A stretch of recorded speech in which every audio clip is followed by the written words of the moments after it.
Hello बच्चों, कैसे हो? ठीक हो सारे? So welcome to my channel science guru और मैं हूं आपका अपना शिवम शर्मा।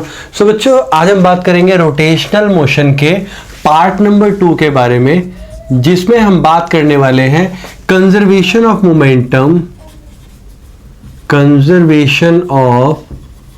मोमेंटम और साथ में हम बात करने वाले हैं इसमें मोशन ऑफ सेंटर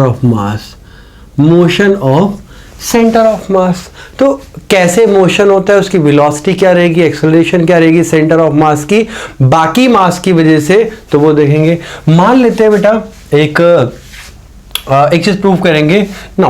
कुछ ऐसा है कि show that velocity is equal to constant. Condition दी होगी in absence of any external source या एक्सटर्नल फोर्स। देखो, एक्सटर्नल फोर्स कोई नहीं लग रही है, तो एक्सटर्नल फोर्स कोई नहीं लगेगी तो वेलोसिटी क्या होगी? कांस्टेंट। अब यही तो प्रूव करना है हमने। अब देखो, अगर हम ध्यान दें तो मतलब हमें क्या शो करना है? वेलोसिटी कांस्टेंट होगी कब? जब कोई फोर्स बाहर की ना लगी हो। तो देखो, हमें पता है कि अगर मैं कोई फोर्स लगाऊंगा तो फोर्स इज इक्वल टू जिसकी वजह से एक सेंटर ऑफ मास के ऊपर एक्सेलरेशन होगी ना। ये जो है ये बाहर की एक्सटर्नल फोर्स है और एक्सटर्नल फोर्स की वजह से ही एक्सेलरेशन होती है ना। If F external is equal to 0 then m into A centre of mass is also 0 के इक्वल हो जाएगी ना। ध्यान देंगे, m ये क्या आ गया हमारे पास? ए सेंटर ऑफ मास, तो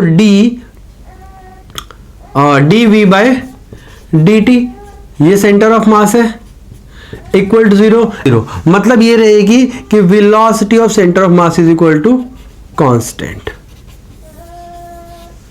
तो हमने देखा कि जब कोई भी एक्सटर्नल फोर्स किसी बॉडी के ऊपर नहीं लगी होती तो उसकी वेलोसिटी कांस्टेंट रहती है, और ऐसे ही जो सेंटर ऑफ मास है उसकी वेलोसिटी भी कांस्टेंट रहेगी। नो, अगर मान लेते हैं बेटा एक बॉडी दे रखी है हमें, से ये बॉडी दी है और इसके अंदर नंबर ऑफ पार्टिकल्स है। से ये है m1, ये है m2, ये है m3, ये है m4 and this is m5 and this is mn, so much particles. और इन सब पार्टिकल का अगर मैं बात करूं बेटा ओरिजिन से डिस्टेंस, तो इसका r1, इसका r2, इसका r3, इसका r4, इसका r5 है, ये सारे डिस्टेंस है ना। मान लेते हैं इसके ऊपर जो फोर्स लग रही है बेटा वो लग रही है F1, ये लग रही है F2, ये लग रही है F3, F4, F5 और Fn। हर एक पार्टिकल पे फोर्स लगती है इंटरनल फोर्स ना। तो ना मान लेते हैं, चलो इसे इरेज कर देते हैं, इसकी जरूरत नहीं है हमें। तो हम जो करने वाले हैं बेटा, हम क्या करने वाले हैं कि सारी की सारी इंटरनल फोर्स लगने के बाद भी अगर एक्सटर्नल फोर्स नहीं लगेगी बॉडी के ऊपर तो मोमेंटम कंजर्व रहेगा। तो हम यही देखने वाले हैं। तो मैंने क्या किया, now if F1, F2, F3 up to Fn are forces acts on the particles of mass m1, m2, m3 and up to m n। तो ये फोर्सेस लग रही है इसके ऊपर, तो टोटल फोर्स क्या आएगी हमारे पास? F total is equal to F1 plus F2 plus F3 plus up to plus Fn। अगर इसकी बात करें ना, F एक्सटर्नल जो हमारे पास वो 0, तो एक्सटर्नल फोर्स कोई नहीं लग रही। मतलब ये है कि टोटल फोर्स इस बॉडी के ऊपर कोई शो नहीं हो रही ना। If external that is total 0, तो हमारे पास क्या आया? F1 plus F2 plus F3 plus F4 या plus up to plus Fn is equal to 0। अब अगर मैं इसकी बात करूं तो हर एक की खुद की एक्सेलरेशन होगी। तो ध्यान देंगे बेटा, यहां आएगी हमारे पास m1 a1 plus m2 a2 plus m3 a3 up to plus mn an equal to 0 यहां पे आ गई। नाउ अब अगर मैं इसको ध्यान से देखो, इसको वेलोसिटी में चेंज करूं तो क्या आएगा?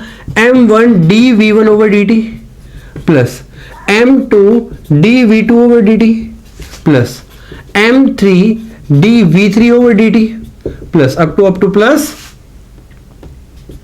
हमारे पास आया mn dvn over dt which is equal to 0। d by D T common लेके काट दिया तो हमारे पास क्या रह गया, m1 v1 plus m2 v2 plus m3 v3 plus up to plus mn vn which is equal to 0. Now this is momentum of 1, this is momentum of 2, and this is momentum of 3, this is the momentum of n equal to 0. So momentum is always conserved if there is no external force. अगर कोई external force नहीं लगेगी तो उसकी वजह से momentum क्या रहेगा, कंजर्व रहेगा। तो ये वो पार्ट है बेटा जहां से हम बेसिकली वेरिएबल्स वाले क्वेश्चन निकालते हैं, उनके लिए इन कॉन्सेप्ट की जरूरत पड़ती है। जैसे यहाँ पे मैंने एक अभी इससे पहले जो डेरिवेशन टाइप एक न्यूमेरिकल करवाया था उसमें क्या था, velocity of centre of mass constant करी थी मैंने if there is no external force. यहाँ पे मैंने क्या किया, if there is no external force now prove that the momentum is conserve, तो हमने वो पुट किया। नाउ अगर मान लेते हैं हमें जो दे रखा है बेटा R center of mass is equal to m1 r1 plus m2 r2 upon m1 plus m2, और ऐसे ही चलता रहेगा plus up to plus mn rn over plus up to plus mn। ये आ गया। अब ध्यान से देखेंगे बेटा, अगर इसकी सारी की बात करूं मैं तो ये सारा क्या है, मास। तो m1 प्लस m2 इन सारे पार्टिकल का मास प्लस करके क्या आ जाएगा, इक्वल टू टोटल m, मतलब टोटल मास। तो मैं यहां पे क्या करने वाला हूं, r centre of mass is equal to m1 r1 plus m2 r2 plus up to plus mn rn over capital M। ये लिख सकता हूं, बिल्कुल लिख सकता हूं। अब मैं इसकी बेटा डेरिवेटिव करने वाला हूं, तो जब मैं इसकी डेरिवेटिव करूंगा ध्यान देंगे तो d over dt r centre of मास की विच इज इक्वल टू m1, इसकी करूंगा तो d by D T of r1 plus m2 d by D T of r2 plus up to plus इसी के आगे क्या करेंगे हम mn d by D T of rn over capital M। अगर मैं इसकी बात करूं तो ध्यान देंगे बेटा ये मल्टीप्लाई हुआ यहां पे तो क्या आया हमारे पास m d by D t, तो ये क्या था dr बाई डी टी मतलब displacement upon time, instantaneous velocity आएगी। So that is v centre of mass is equal to m1 v1 plus m2 v2 plus up to plus mn vn। तो यहां से prove होता है कि बेटा जो मोमेंटम होता है वो हमेशा कंजर्व रहेगा, या ये बोल सकते हैं कि अगर इसकी बात करें तो टोटल मोमेंटम है ये।